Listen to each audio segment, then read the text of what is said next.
understand hints? Why do I have to spell every fucking thing out? Why can't you just one simple little hinting at this? Understand what I'm trying to say? I don't want to have to spell everything out like I'm your mama. Some of them will even say, "Oh, I'm used to girls walking up to me." Insane. But What happened to What happened to your natural instinct? Is that gone now? Are men just choosing not to walk up to women? Is that a thing? Men? No. No? We don't need short men. Do we need men? We need men to make us stupid. Do we need men? No. Why? Because we can be strong, independent women.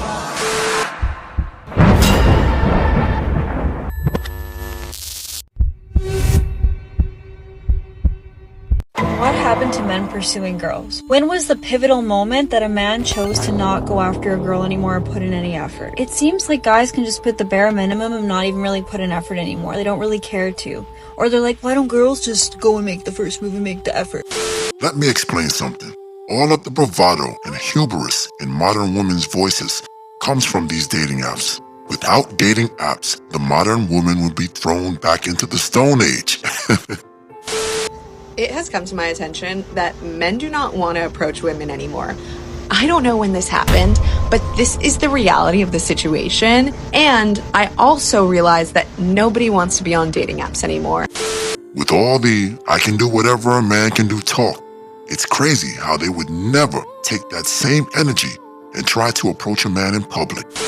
Guys are scared to talk to girls now. Even if they see someone, they might not want to approach you. Like, I've had female friends say to me, one guy was looking at my friend and he kept staring. So she literally gave him the eye, to give him, come and talk to me. And he literally didn't. So the friend went over to him and was like, my friend likes you. Why don't you come and talk to her? You've obviously been looking at her all night. And he was just like, I just didn't know if I should go up to her or not. And be confident. Not everyone is here. A few moments later. Well, why can't women go up to men they like? I don't know if I could do that. Why not? I would just feel some type of way. But don't you think guys feel a type of way when they have to put themselves out there? I know, but that's just not my thing. I just could not do it. A woman can only empathize with you if you can explain the question or topic where she is the victim. Notice how when this young man put her in the driver's seat, where she could be the possible victim of rejection, all of the Braveheart William Wallace talk flew out the window. Be confident, not everyone is here, Classic womanese translation indeed. The dating app Bumble had to learn this the hard way. Let us not forget, the premise of Bumble was putting women in the driver's seat when it came to dating. They can pick the men that they wanted and ignore the broke, dusty men that they didn't want. Problem solved. All they had to do was initiate the conversation. You might have heard how women no longer have to make the first move on Bumble, and people have mixed feelings about it. The app was founded about 10 years ago by Whitney Wolfe Herd, who had a string of bad relationships and just wanted to give more power to women by forcing women to message first. Sounds like a #MeToo accusation waiting to happen. Pour out some libations for our fallen comrade Aziz Ansari. Popular dating app Bumble puts women in charge of making the first move by sending a message to a match.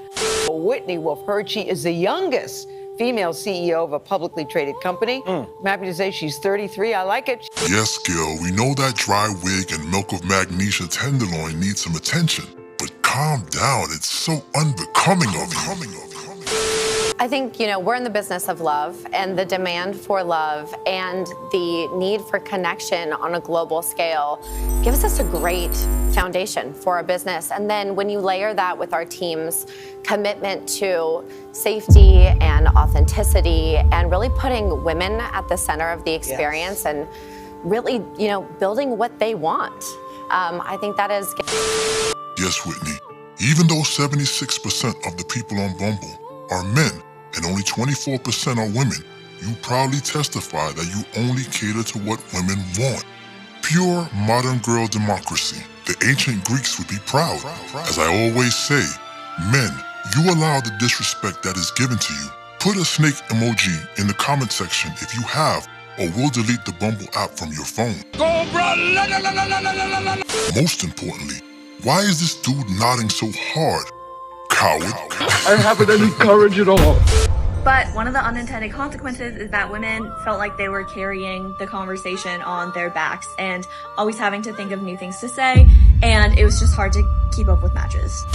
With this newfound power, most of them did exactly what they attacked men for, by starting conversations with a hey or a hi. No jokes or innovative icebreakers, but men still picked up the slack. But even saying hi or typing a thumbs up emoji was too much labor for the modern woman to handle. Bumble, Match, all down near the lows. Where is the internet equity in these dating apps? How come they're all doing so poorly? We are witnessing the slow downfall of the holy dating app. Two factors are at play. Men of value are done paying these high premiums to be ignored by dating app CEOs like Whitney Wolf Heard. Tinder has rolled out an ultra premium subscription tier to its dating app users, charging $499 a month for exclusive search and matching. I mean, also, the men who are actually looking for long-term relationships cannot be excited with the women that are available. So, I just want to say to all the guys who are interested in me, who I meet, who are in my inbox, who are in my DM, who are in my instant messages, all of that, my love language is money and gifts. If you don't speak the same language, go that way. No need to fret, no need to be angry, no need to be offended. Go find somebody else who likes personal touch or time, okay? Because I'm gonna need some money to know you love me. Either they are there because of boredom, to seek frivolous dates for free food and attention, or worst of all, pay for play. This is why there is so much urgency being placed on men to approach women in the real world all of a sudden. This is just another chess move. Don't be fooled. They see the gates closing, my comrades. It has come to my attention that men do not want to approach women anymore. I don't know when this happened, but this is the reality of the situation. And I also realize that nobody wants to be on dating apps anymore. I think this summer is about to be feral girl summer. Like, I feel like we are finally going to connect with one another, and we are finally going to get off the apps, and we are finally going to flirt with one another. However, we have an issue at hand. Men don't want to approach women at bars. So it's like, how do we start conversation? So I started taking myself out to bars. I'm going out with girlfriends, and I'm trying to make conversation with guys at bars. Wait a minute. You didn't smash the bell and press the like button. Blasphemy. And although you will never be worthy of a monarch such as myself, the Lord Destro would suggest that you poor fools at least give oligarchy a try. So evil, Lord Destro has spoken.